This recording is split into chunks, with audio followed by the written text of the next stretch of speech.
Bom, então estamos de volta aqui já com o Conexão Futura, né? Nesta entrada, nós vamos falar então conversar um pouquinho sobre as religiões de matriz africana. Aqui no estúdio estão a Carmen Lúcia de Oliveira, mãe de santo Carmen de Oxalá, que veio lá de Guaíba, região metropolitana de Porto Alegre. Também está aqui conosco a mãe Flávia, que é socióloga e fez a coordenação de campo do mapeamento das casas de religiões do estado do Rio de Janeiro, um assunto que a gente tem acompanhado aqui no Conexão Futura. E daqui a pouquinho o Guilherme Chagas vai nos ajudar a mostrar um pouco o que é esse mapeamento, onde estão essas casas de religião e como é que cada pessoa também pode ajudar a identificar os projetos sociais, que isso é o mais interessante, né? Quer dizer, o quanto esses terreiros também têm deixado como um legado social, né, para o Brasil inteiro e tem tido esse papel historicamente, né? Vamos começar então, como é que tem sido fazer esse mapeamento aqui no Rio de Janeiro? O fato de ser uma pesquisa inédita, que nunca foi realizada no país, ou seja, a gente não sabe o quantitativo de terreiros que existe, ela nos trouxe um revelamento do que é esse universo. Dentre os casos de intolerância religiosa, que é o primeiro estudo oficial dentro do país sobre casos de intolerância religiosa, a gente também levantou os trabalhos sociais feitos dentro dos terreiros. E o que a gente diagnosticou em todas as casas mapeadas? 50% delas têm casos de intolerância religiosa e 60% desenvolvem algum tipo de trabalho social. E isso é invisível aos olhos do Estado, do poder público e da sociedade de uma maneira geral.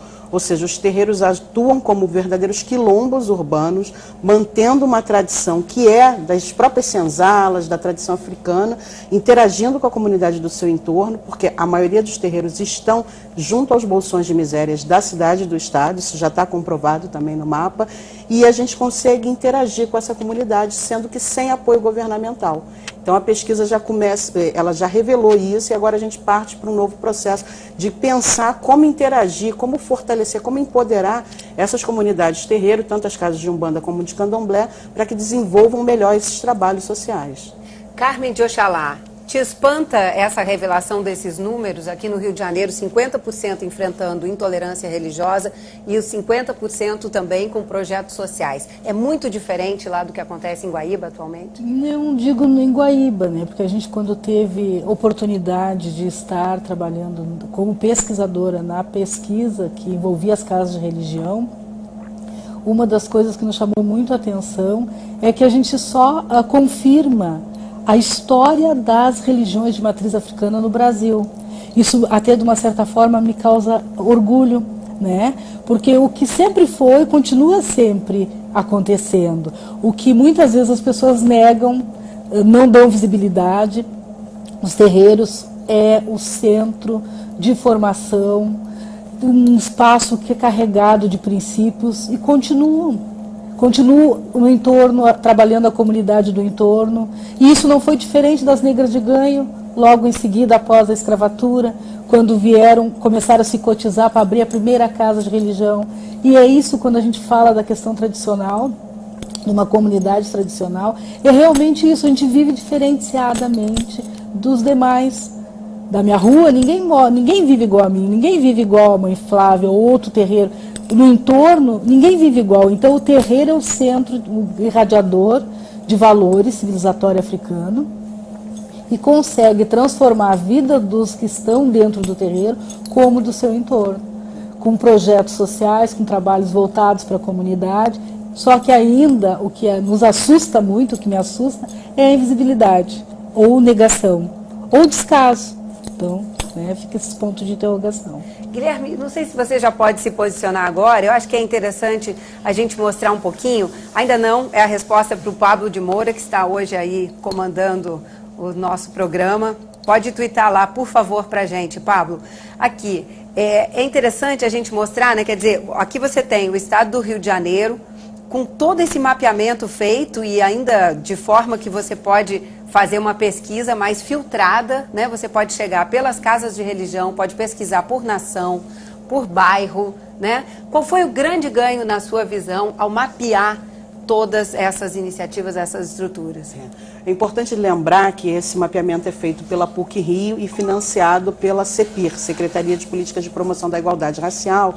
e nós copiamos a ideia da Bahia, de Salvador especificamente, que foi da Universidade Federal da Bahia, porque eles desenvolveram esse sistema de cartografia social e fizeram esse modelo de mapa. Então nós fomos até a Bahia, ouvimos com eles como eles fizeram, trouxemos ele até aqui, a PUC trouxe eles até aqui, e o antropólogo coordenador dessa pesquisa lá nos disse como fazer. Formamos o Conselho Griot, que são 14 autoridades religiosas, dentre elas Pai Pedro Miranda, principal da Umbanda, Mãe Beata de Iemanjá, principal do Candomblé, e fizemos esse conceito de pegar o mapa do Rio de Janeiro e localizar os terreiros cartograficamente. Isso é inédito. Só Salvador e Rio de Janeiro tem isso. Então, isso vai permitir lá na frente desenvolver o turismo étnico-religioso. Você localiza os terreiros, você pode ver que na zona sul da cidade do Rio de Janeiro você não tem terreiro, você localiza uma faixa de 5 terreiros no máximo, e junto aos bolsões de miséria você vê a maior concentração. Isso já dá uma ideia do poder econômico das outras tradições religiosas e das tradições religiosas de Umbanda e Candomblé. O poder aquisitivo é menor. Nós não estamos nas faixas de ruas principais, onde o poder econômico é maior, ou seja, os outros templos religiosos conseguem comprar esses espaços e ter maior visibilidade. Nós não conseguimos, os terreiros ainda estão muito dentro do subúrbio, ainda muito guetizado, e isso também nos revela um pouco da distribuição, a concentração maior de terreiros na Baixada Fluminense e também a segunda maior concentração na zona oeste do Rio de Janeiro. Que é onde justamente representa também esse campo de resistência, exatamente, né? Até porque a especulação imobiliária vai empurrando cada vez mais. Agora, isso é interessante a gente falar, porque ainda ontem saiu no site do Jornal Extra, a casa onde foi fundada a Umbanda, que é a única religião 100% brasileira, né, será demolida essa semana. E aí uma perda irreparável, né, para a história da religião e das religiões, né, de matriz africana. Como umbandista, a gente lamenta profundamente, porque embora a Umbanda seja uma religião genuinamente brasileira, ela não tem esse reconhecimento dado pelo poder público, embora já seja reconhecido, né, já foi reconhecida a nacionalidade da religião, mas ela ainda não tem esse respaldo político. E por isso que a gente consegue que se demula uma casa dessa. É horrível, porque se o IFAM tivesse tombado, se as casas fossem legalizadas juridicamente, se a institucionalização dos terreiros já fosse uma constante, que é um processo que se inicia agora, e a pesquisa de mapeamento, ela desperta muito essa consciência da importância da legalização, nós não passaríamos por isso. Então, essa é uma casa fundada por Zélio de Moraes, que foi fundador da Umbanda, em 1908, em 15 de novembro de 1908, né, no bairro das Neves, em São Gonçalo do Niterói. É uma perda, porque ali teria que ser o nosso principal museu, o ponto de referência maior. Foi ali que o Caboclo das Sete Encruzilhadas iniciou o que ele chamou de Umbanda, e que hoje tem milhões de seguidores pelo Brasil inteiro, e a gente perde esse marco simplesmente porque, dentro das tradições religiosas afro-brasileiras, a legalização, a organização jurídica ainda é um passo embrionário que a gente tem muito que conquistar. Mãe Carmen, no Rio Grande do Sul, vocês têm conseguido preservar essa memória, essa história? A luta do Rio de Janeiro não é diferente das demais regiões do país, né? O que acontece no Rio de Janeiro, também em Guaíba, nós temos também um monumento chamado Pedra de Xangô, e que a gente vem lutando há 3 anos para fazer um jardim, para tombar, e estamos enfrentando sérias dificuldades. Não compreensão, uma vontade política, né? Então hoje a gente está envolvendo a universidade, a Ubra Canoas, e mais o poder público municipal, estadual e federal, para que a gente possa fazer o tombamento da pedra de Xangô na praça lá no município de Guaíba. Para ser preservado mesmo. O Luiz Gustavo Narciso, ele tem 37 anos, lá de São José dos Campos, interior de São Paulo. O que falta para acabar com a divergência entre os atritos dos centros religiosos? E aí eu acho que ele está falando de casos de intolerância religiosa mesmo, né? O que falta na opinião de vocês? Na minha opinião, o mapeamento a nível nacional, que é uma coisa que a gente começa a idealizar isso a partir de amanhã, né, fruto de uma conversa nossa uns 2 anos atrás, né, Mãe Carmen? A CEPIR começa a brigar essa ideia amanhã lá no encontro em Brasília, que a Mãe Carmen vai estar indo, eu infelizmente não vou poder estar.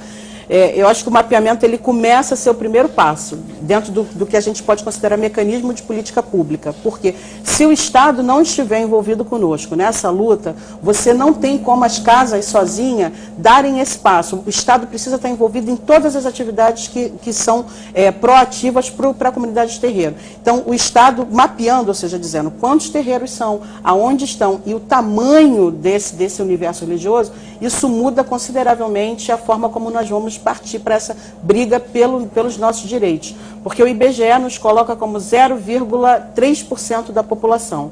Eu questiono esses dados, porque hoje os dados que nós temos de mapeamento aqui já prova que nós somos mais de 600 mil seguidores. Eu estou falando do Rio de Janeiro. Quando esse mapeamento todo, esse desenho cartográfico for feito a nível nacional, a gente vai perceber que não é isso, é muito mais. Então isso vai mudar a forma como o censo do IBGE vai ser aplicado, onde ele coloca religiões de matriz africana, ele agrupa Umbanda, Candomblé, Batuque, Xangô de Minas, ele agrupa tudo num sistema só, e ele não faz essa pergunta em todos os domicílios, é de 20 em 20 domicílios. Então isso não traz um retrato do que é a realidade. Então parece, aparentemente, que o Brasil tem um segmento religioso maior do que as outras tradições religiosas, mas na verdade é que a forma como se aplica esse questionário feito pelo IBGE não está correto, não é dessa forma. E não o mapeamento condiz com a realidade, né? Quer dizer, portanto, o mapeamento vem aí para reforçar, né, como uma espécie de cartografia, a realidade mesmo, né? Onde estão cada um deles, que principalmente de colocar que a metodologia do Rio de Janeiro é do Rio de Janeiro. A cartografia, o mapeamento que foi feito no Rio Grande do Sul é diferente, assim como algumas regiões do país. Lá no Rio Grande do Sul foi feito um edital público, a Associação Filmes de Quintal foi a vencedora e encaminhou um antropólogo, Marcelo Villarini, que coordenou todo o campo de pesquisa. E lá, juntamente, a supervisão ficou sobre a Kelly, que é uma socióloga, que ficou na supervisão. Então, a metodologia do Rio Grande do Sul é diferente da metodologia do Rio de Janeiro. Então, nessa conversa amanhã de Brasília, mais uma razão, né, para se chegar numa cartografia nacional. Amanhã, exatamente. Então, vai ter uma reunião com todas as pessoas que estiverem envolvidas, né, para que possa sair uma metodologia única e talvez o governo possa estar fazendo um mapeamento nacional. Isso a gente ainda não sabe, mas que eles querem conversar com as metodologias, querem fazer uma análise dessas metodologias, isso a gente tem certeza. Isso já é um grande passo, a CEPIR nos chamar para ouvir e pensar qual é a melhor metodologia a ser usada, né, comparando, né, cada uma delas nas diferentes regiões para poder ter um modelo nacional. É uma força de militância também, né? Quer dizer que vem de um grande movimento, né? Vocês organizados em rede conseguem fazer essa pressão para que consigam ser vistos. Na realidade, eu acredito que a cartografia no Brasil é fruto, é uma conquista de religiosos que se empenharam a buscar políticas públicas, né, a exigir, a se posicionar de uma forma, né, que pudesse ter visibilidade às necessidades dessa comunidade. Agora carregou bem a página, antes a gente estava com dificuldades, eu pedi para o Guilherme chegar aqui. Olha, então aqui já se consegue ver, né, de uma maneira bem mais visual, a partir desse mapeamento que foi feito também com o pessoal da PUC, que você encontra lá nesse site, ó, o www.nima.puc-rio.br/mapeamento. Porque se você aí entrar você pode fazer essa filtragem. Né? Exatamente. Se você entrar no site da PUC Rio, você acha facilmente o mapeamento dos terreiros. Cada pontinho daquele verde é uma casa de santo.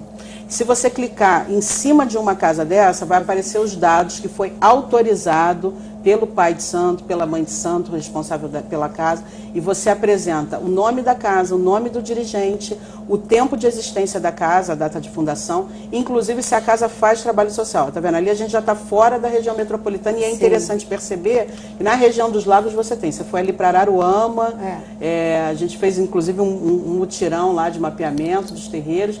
Tenta clicar em um pontinho desse, tanto nas casas mas verdes. Ele não me dá essa opção, por enquanto ele está ficando só como cursor. Está carregando, né? Ele está carregando. Então, e aí você tem esses dados disponíveis. Nós temos quase 900 casas aí disponíveis nesse site.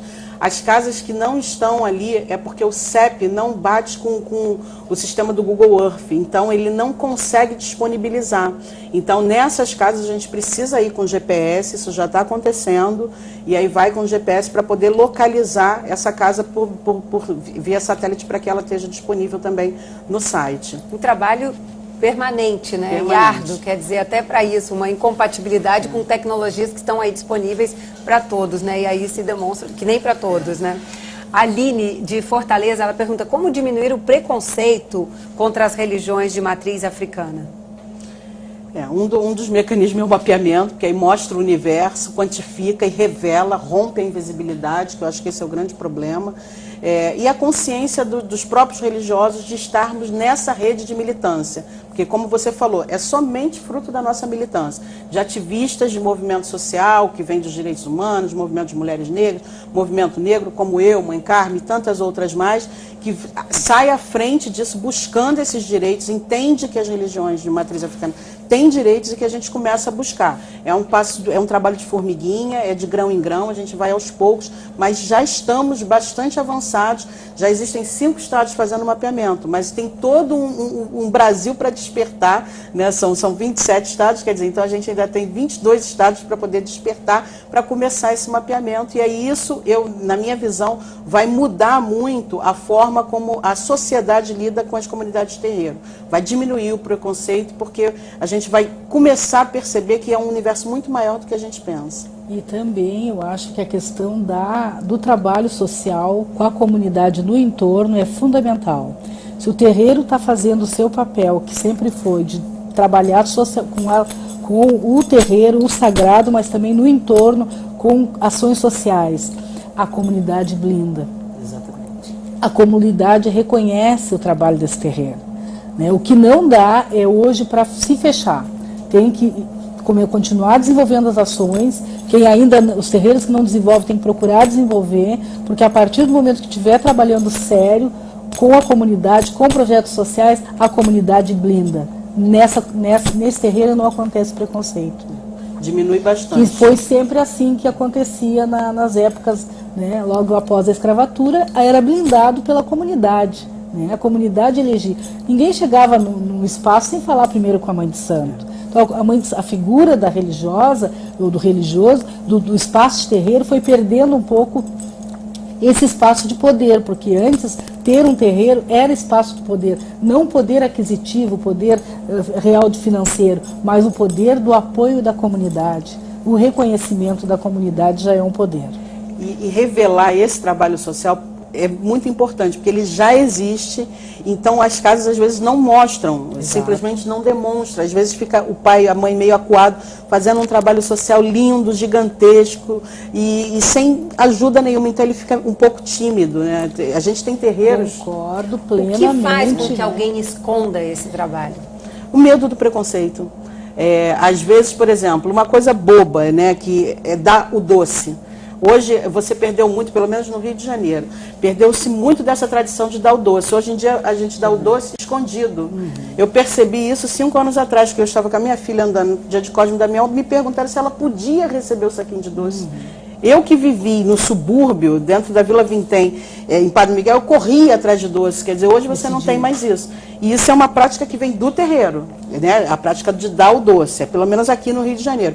Isso também, normalmente, com doce vai uma roupa para a criança, um brinquedo. Isso é uma atividade social, porque dá-se isso para crianças carentes. E isso foi se perdendo porque o poder de outras tradições religiosas, né, ditas neopentecostais, porque são deles o maior ataque, via televisão que nós sofremos, intimidou alguns pais de santo, alguns praticantes da religião. Então você tem que desconstruir esse espaço de poder que às vezes a mídia parece dar maior poder para eles, mas não é, porque são concessões públicas de canais de televisão e que intimida o praticante da religião, e aí não mostra esse trabalho. Tem terreiros como o meu, por exemplo, já cheguei a atender 120 famílias, hoje a gente atende 40. Tenho certeza que da Mãe Carmen no Sul também faz, e tantos outros, mas como mapeamento prova. Só precisa revelar, romper a invisibilidade é revelar isso. Nesse sentido, né, quando nós percebemos lá em 2000, né, que o que nós fazíamos não era reconhecido porque a gente também não mostrava, além daquela comunidade que nos blindava, então a gente começou a trabalhar com comunicação. Então a gente experienciou todas as formas de comunicação, porque é a arma que nos atinge. Eu queria até, enquanto ela fala isso, Guilherme, mais uma vez, por favor, nos ajude a mostrar aos telespectadores que tudo isso que a gente está falando aqui já está também na internet, né? Portanto, então, as pessoas podem presenciar. Nos tornou invisível, né? A comunicação. O blog da Mãe Carmen, né? Todas as... Eu quero mostrar aqui, calma aí que eu vou pegar aqui. Todas as ações que nós fizemos, hoje a gente tem um blog. Por quê? Para dar visibilidade. Porque se eu não tornar visível o meu trabalho, quem vai tornar? Né? Então a comunicação é uma arma que ainda não está disponível, até porque nós viemos da tradição oral, né? Então a mídia que nos contempla mesmo é a TV. Né? Exatamente. Isso é bastante simbólico, porque a criança umbandista, a criança candomblessista, ela às vezes dentro de casa, ela é invadida no seu domicílio por uma mídia que traz outras tradições religiosas. Aqui no Rio de Janeiro a gente tem inclusive a lei que acabou de ser aprovada, né, na Câmara dos Vereadores, sobre o ensino religioso. Quer dizer, ao invés do município, do estado estar preocupado em contratar mais professores, ou qualificar melhor, ou pagar melhor os professores, não, está preocupado com o ensino religioso, que é uma preocupação que o pai e a mãe têm que ter, não o Estado. Né? Então isso ajuda muito para que o preconceito se estenda, né? Porque você já incute ele em crianças. Mas aí tem uma questão que tem que ser revista até pelos movimentos sociais, movimentos religiosos. Nós estamos num país laico, né? Onde é regido por uma lei, democracia, né? E a ciência também aponta que a mídia, ela tanto pode estruturar a psique e a personalidade de uma criança, como ela pode destruir. Então, favorecendo determinadas outras religiões para que tenha visibilidade, que tenha espaço, que tenha condições de estar transmitindo, e outros não, exclui mais uma vez os nossos e deturpa a mente das nossas crianças. Né? Exatamente, isso é muito perigoso. Sim, aqui a gente está falando exatamente de ensino religioso, tem uma participação via Twitter aqui da Gisélia dos Santos, ela é de Curitiba, ela fala que, na opinião dela, para acabar com a intolerância religiosa, o caminho seria a educação e o ensino religioso da forma como é hoje nas escolas. O que vocês pensam sobre isso? Eu discordo. Cada estado tem o seu jeito. Eu não conheço como é feito lá em Curitiba, não sei se Mãe Carmen conhece, eu não conheço. Mas a forma como ele é feito aqui no Rio de Janeiro não contempla, porque a proporcionalidade não é igual. Ou seja, você tem uma maioria segundo os dados do IBGE. Então, a maioria é católica, evangélica, e os outros, ou seja, judeus, islâmicos, budistas, umbandistas, candomblecistas, num pacote de minoria. Essa proporcionalidade, ela é inexata. Eu não confio nesses dados. Eles não são reais. Os mapeamentos já nos mostram isso, ele desmistifica esses dados. Então, a criança, ela é submetida a uma aula que não é obrigatória, ela é compulsória. Essa é a justificativa do Estado. Só que o que essa criança faz nesse tempo de aula? Ela fica em horário vago. Ela fica vagando pela escola, literalmente. Ela não tem uma outra aula alternativa. Para quem está dentro de comunidade, como é o meu caso, essa criança faz o que na hora desse intervalo? Ela pode ser oferecido drogas a ela pode sair da escola, ela pode até ser vítima de uma bala perdida, porque já aconteceu.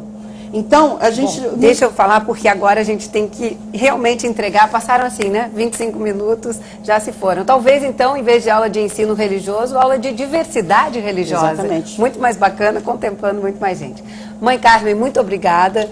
Que seja muito bem sucedida a sua participação amanhã lá em Brasília. Muito obrigada, muito obrigada ao Canal Futura, né? Por essa oportunidade de podermos estar trazendo uma discussão de grande interesse para a nossa comunidade. Sem dúvida. Né? E eu queria agradecer também aqui, que sabe por que ela não vai estar em Brasília amanhã? Vou revelar aqui agora. Ela acabou de dar à luz a uma menininha linda, que tem 5 dias e que está aqui agora esperando já, possivelmente faminta, né? Para ser amamentada. Muito obrigada por ter atendido Obrigada ao nosso a vocês convite, mais uma viu? vez. Sempre estamos disponíveis para estar aqui com o Futura. Obrigada. Bom, e nós então voltaremos amanhã às 2h30 da tarde desta terça-feira. Até lá.